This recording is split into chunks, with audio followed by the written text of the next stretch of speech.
Okay, welcome to Tuesdays with Kelly and Dan. And today we have Matt from Swim University co-hosting with me. So this should be a little bit more interesting than when I talk by myself. Hi, Matt. Hi. How are you? Thanks for having me. I'm good. Yeah. What's that noise? I didn't do anything. Maybe I was just drinking. Is that wheels on a... You just hear gulping? No, it sounded like dogs running across. Maybe I don't know if it's like Rudy in the background when you can hear him. It's not here. I'm on carpet and I don't have any. I have one animal, but he's a little tiny cat and he sneaks around. So hey, whatever. I have two dogs and they're driving me nuts, but I love them. Yeah, that's definitely Rudy. It's not us. Thanks, Rudy. Anywho. So, how have you been? How's life going? Anything exciting? Yeah, life is good. Pool season was good. Still is good. We're still in it, right? Was out at a pool today filming for the last 2 days, actually, and I have one more day tomorrow to film more. So we just did like a 3-day, kind of photo film shoot for the website. Do you mind me asking what the subject was about? We are just getting B-roll of everything. So, like, today, we flew a drone to get, like, drone shots of brushing, skimming, vacuuming, adding chemicals. We got GoPro shots, so underwater shots of the same stuff, adding chemicals, brushing, skimming, all that stuff. So we're just kind of getting B-roll so that we can do our reels and our YouTube videos and stuff. You know what I think would be a great video for homeowners is how to brush a pool during a startup. Ooh, why? Why specifically that? Because I don't have weekly maintenance anymore. I used to, and then I decided not to. So I do startups a lot. And I want to say that's the biggest question the homeowner has is how do I brush my pool during, that time where they have to brush, 3 times a day, 2 times a day, whatever. Because they're like, oh my God, I'm afraid of scratching it, and then sometimes they'll like miss spots and they're like, well, I tried getting it. And it's like, I know you're trying. I just letting you know those spots need a little bit, but I think that would be great. So then I could send them that video and be like, here, this is how you brush. Right. So like a dentist for pools. That might be. Yeah. Yeah. Okay. Exactly. I like it. So what's your background? I know that you have the Swim University. I've seen some of your videos on YouTube. I've even used your videos when I would have my IPSA meetings and I'm trying to start a conversation with the members. Wow. So been doing this since my first summer job as a 13-year-old little boy was at a pool store and I've never left. Okay. I stayed there till I was 17, went to another pool store, worked my way up to assistant manager, went to another pool store, became manager, managed that service department, retail store, went back and forth to different pool companies, the same two, back and forth, and then started my own, all online though. Back in 2004, 2006, somewhere in that area, I was like, oh, I'm going to basically take all of my knowledge and put it towards the internet. And that was it. Okay. That was at 26 when I did that? Okay. Yeah. Yeah, I grew up in the industry my whole life. Did you have, was it, and then I got sucked into it. Did you have parents that were into it and then got into it? Or were you like just a little kid in a development that needed a summer job and got sucked into it? No, like my supply house managers have known me since I was 4 years old. Wow. Okay. So literally grew up in it. Yeah. My dad's been doing it for 35 years. Wow, holy crap. My mom did it for a long time. She had a route and everything. Yeah, so, yeah. Wow. Wait, what part of the country? I'm in California, Northern California. So, okay. Yeah, Northern California.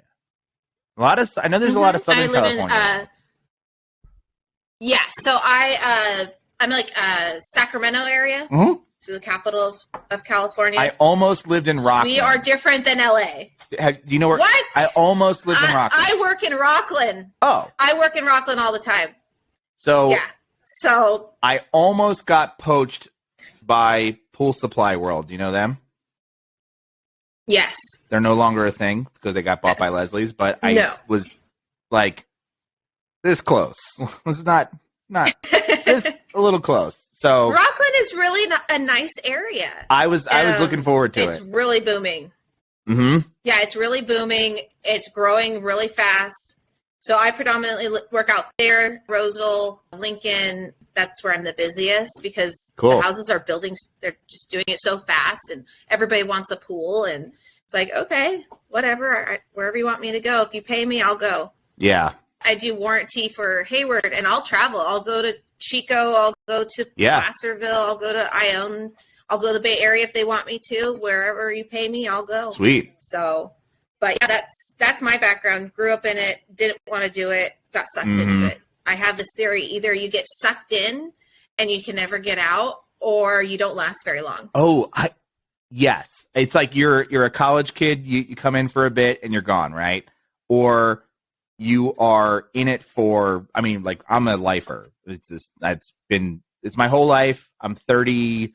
I will be 39 in like a week, and that is like I've been pools my whole life, and so I don't know, and I chose it. Like I got sucked into it as a kid, but then I was like, well, I'm just gonna parlay this into my thing, and now it's like my thing, and I pushed it that way. So yeah, that's well, you're doing a great job. Thank you.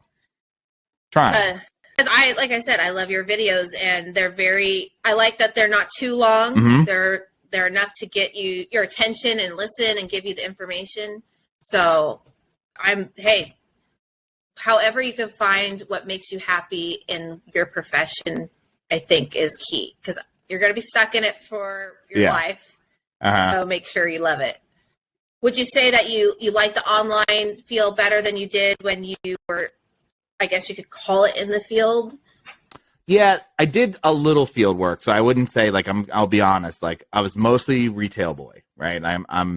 That's where most of my experience comes from. But did run a service department for a bit. I did have to go out and like install safety covers and fix pumps and stuff like that for when things got bad, when customers were unhappy. I'm like, all right, let me go out and smooth things over. But where I am now, I don't know. I just always felt like from the retail side of thing, like I just had, the way I talk about it is this weird sense of power being a young kid and your friend's parents coming into your store. Cause I lived in a small town, right? In South Jersey. And my friend's parents would come ask me for advice as like a 14, 13-year-old, it's like, that's a lot of power, So, and I actively, like, now I rejected authority. I didn't go to college because I'm like, wait a minute, these people are friggin' idiots. Like I'm the smart guy in the room. So yes, it's a weird power trip, but I basically was like, it wasn't like I was looking for an opportunity and like I was like, oh, no one's talking about pool stuff online. It was just like, I know about this thing, like it was my job, and then I knew about website design because I was in a band, as you can tell by the background of my video. There's a bunch of guitars on the wall, and I was in a band, and we couldn't afford a website designer, so I just learned how to design websites. And then I was like, oh, what if I took the pool thing that I do during my day job and married it with my night job, essentially, and that was kind of how it came about. Okay. Yeah.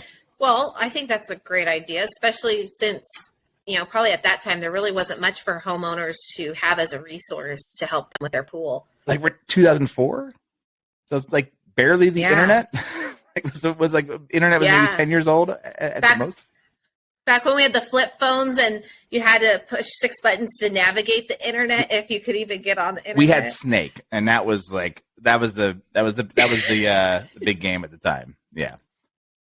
Yeah. Green screens and blue screens. That was it. So you figured out there was a need for something you enjoyed doing, and obviously educating people is a key thing.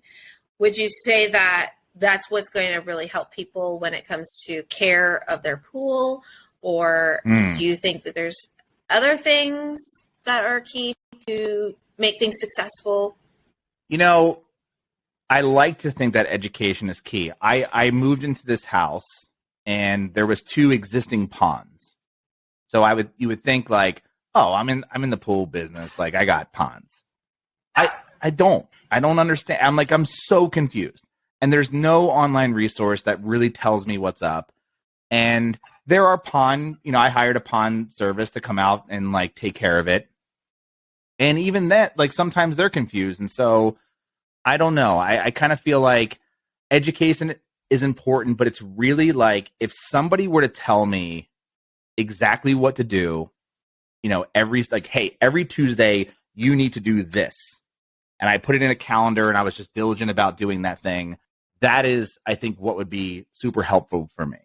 And the same thing applies, I think, to pool care, which is like if you could just give somebody a recipe that they could follow and tell them exactly when to do things and how, then they'll actually, hopefully they'll do it. And if they don't, they'll suffer the consequences of that. And that's, when you need help. But other than that, like I think it isn't just education. I think a lot of people, they don't like, especially like in like myself with the ponds, and it's my only analogy I have.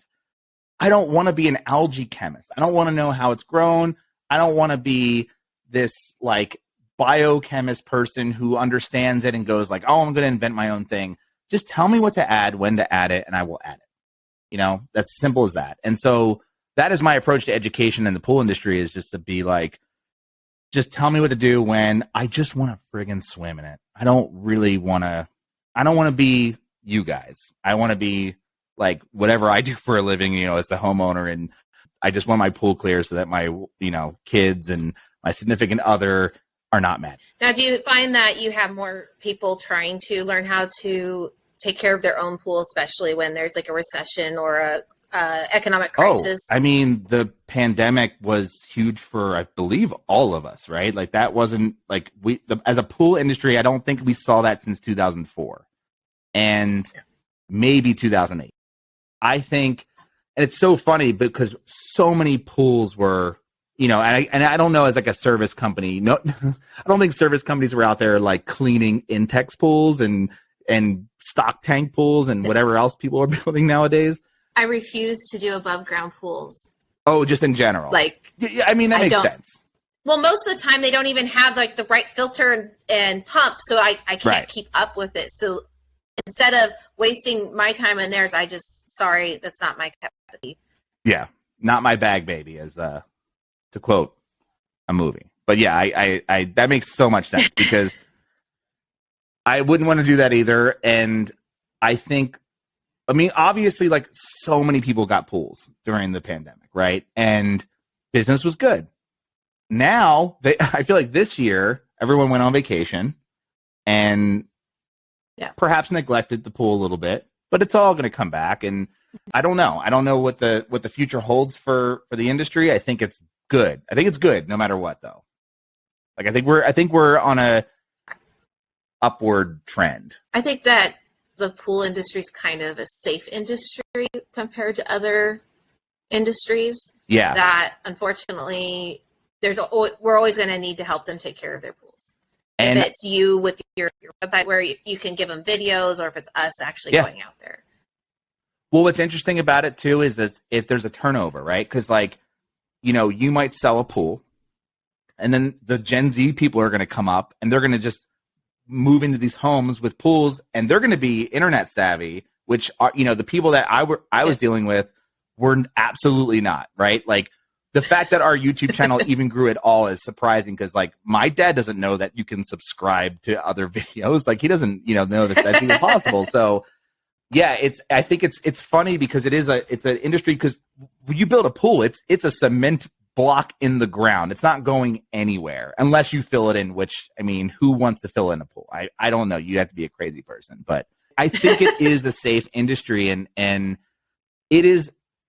I don't know if you agree with this at all, but I believe it's also like kind of stuck in a weird time zone too. It's like, it's not.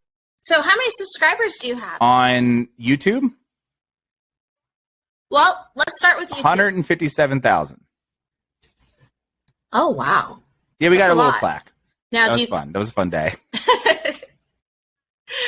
Do you find that they're mainly homeowners or a mixture of professionals and homeowners? It is mostly homeowners, but there is an audience of professionals. But I don't know, like, just get comments here and there. So I don't have them segmented out to talk to them specifically, but they're there. Absolutely. Mm-hmm. Yeah. Okay, that's great. And then your website, how many subscribers? during the peak months for us, right? Like June or May, June, July, we get about 1 million visitors a month. Oh, wow. And then our email list is about 100,000.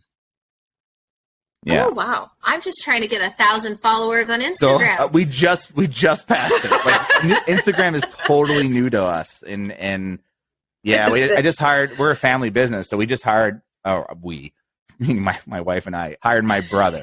So he's doing our Instagram account. Yeah. Hey, as long as he can keep up with it. Yeah. Right? And like I said, we're out this week shooting video, with our phones. We got a drone. I got, all this like equipment out there at the Airbnb we had to rent because the house we moved into doesn't have a pool. So I'm like, all right. And we live in Colorado. There's very little pools here. Not a lot. You could have done the Swimply website where you can rent a pool. You would think, except there are none in Colorado. Oh. Yeah, you would think. Great name, and I'm saying that very sarcastically. It's a hilariously bad name. So I hear you have a rap video. Is this about pools or? Yeah, I did that. I think back in 2011, maybe. Yeah, I did a rap video. Oh my God. So I thought, like, I have this, I have this website or whatever. I also like doing parody rap stuff for fun, for my friends. Yeah. And I have this concept that I've came up with called passion mashing, which is like take two things that you're good at, put them together and just see what comes out, right? Like if you like two weird things. And I thought, let me just try it. It's silly. And it did pretty well in like within the industry. Like no homeowner like gave any thought to it. But like the industry was like, wow, that was actually pretty catchy. I was surprised that it was going to be good, so that's nice to hear. But yeah, like that was a long time ago and it's still up. It's still up. It's still a thing. Hey, you want to do one right now for us? Oh my God. I do not. I do not. Come on. I have not had enough. Fun show. I have not had enough alcohol tonight. Okay. Down that one. We still got more time to go, so we have enough for you to do a couple more drinks. It took me 7 years. It took me 7 years to write that song. It's one word, one syllable a day. It takes forever. I'm not Drake. I'm not a freestyle rapper. I can't do this. I'm not. I'm white. Oh, so I guess Eminem. Like I said, I've seen a lot of your stuff. Well, yeah, but Jack Harlow. His is a little bit different than they write. Rap, they all write, and I am very. I also have to write. I can't just do this off the top of my head. Well, thank you, Matt, for coming and talking with me today. I think there's a lot of information, and I really do think that your site and social media would be great for any pool professional and homeowner. If any of you want to get a hold of him, go to swimuniversity.com. If you scroll all the way to the bottom of the page, you can find all of his links. So he has YouTube, Instagram, Facebook, all of those. And then if you like us, rate us. We really would love to know how you like the show. You can find us on Spotify, Apple, and all your favorite streaming sites. And if you have any questions you would like us to talk about or subjects, please let us know. So go to talkingpools@gmail.com or direct message us or hit up any of our social media that you can. So have a great Tuesday, and we will talk to you soon.